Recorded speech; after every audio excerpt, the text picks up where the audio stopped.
वहीं उत्तर प्रदेश के वजीर आला योगी आदित्यनाथ ने भी परचम कुशाई की। इस मौके पर उन्होंने खिताब किया। उन्होंने इस मौके पर कहा कि हिंदुस्तान तरक्की के रास्ते तय कर रहा है।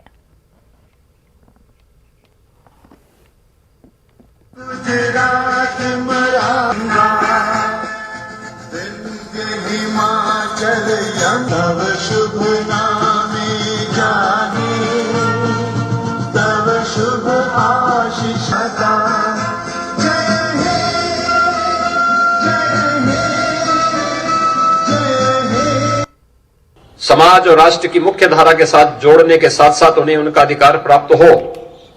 वंचितों को, दलितों को यह अधिकार भी भारत के संविधान ने भारत के प्रत्येक नागरिक को दिया।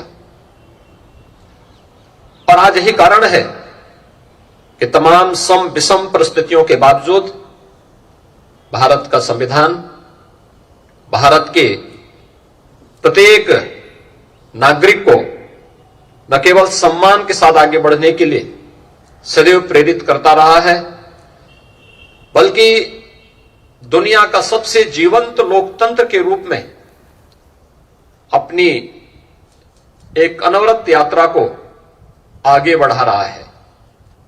हम सबको भारतीय होने का गौरव प्रदान करने वाला भारत का यह संविधान भारत की मूल भावनाओं का प्रतिनिधित्व भी करता है।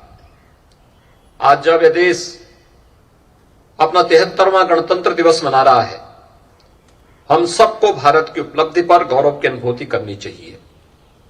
आज भारत दुनिया की एक उभरती हुई अर्थव्यवस्था के रूप में दुनिया के सामने एक नई मिसाल प्रस्तुत कर रहा है। आज दुनिया के अंदर भारत को कोई नजरअंदाज नहीं कर सकता। इस सदी की सबसे बड़ी महामारी कोरोना के दौरान भारत ने यह साबित भी किया है।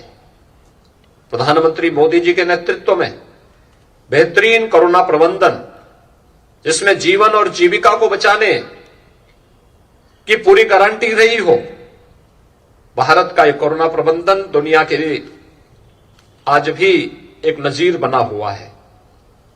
आज एक बार फिर से हम सबको इस संकल्प के साथ जुड़ना होगा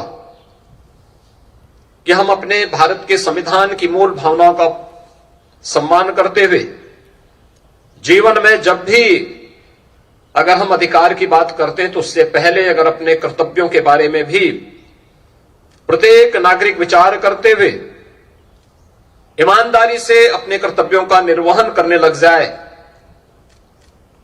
तो वह मुझे लगता है कि भारत को दुनिया के अग्रणी राष्ट्रों के रूप में खड़ा करने में किसी प्रकार की कोई समस्या नहीं होगी। भारत निश्चित ही दुनिया की एक महाताकत बनकर के आगे बढ़ेगा।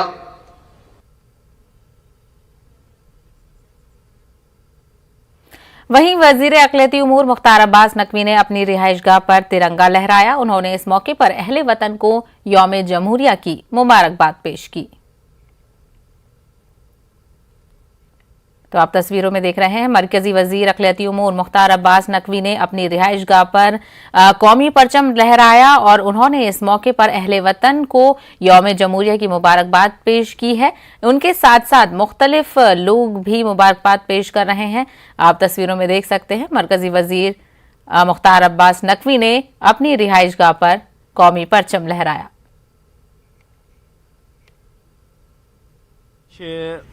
आज़ादी का अमृत महोत्सव बहुत ही जुनून और जज्बे के साथ मना रहा है। आज 26 जनवरी है और वो जुनून और जज्बा और पुख्ता और मजबूत हुआ है जब हम आत्मनिर्भर भारत की बात करते हैं। हम जो है वो बात करते हैं एक विश्वास से भरपूर भारत की और एक नए भारत की। तो उस नए भारत की दिशा में सभी लोग मजबूती के साथ आगे बढ़ रहे हैं और मेरी बहुत बहुत शुभकामनाएं इस अवसर पर। वहीं मध्य प्रदेश के गवर्नर मंगू भाई पटेल ने भोपाल के लाल परेड ग्राउंड में परचम कुशाई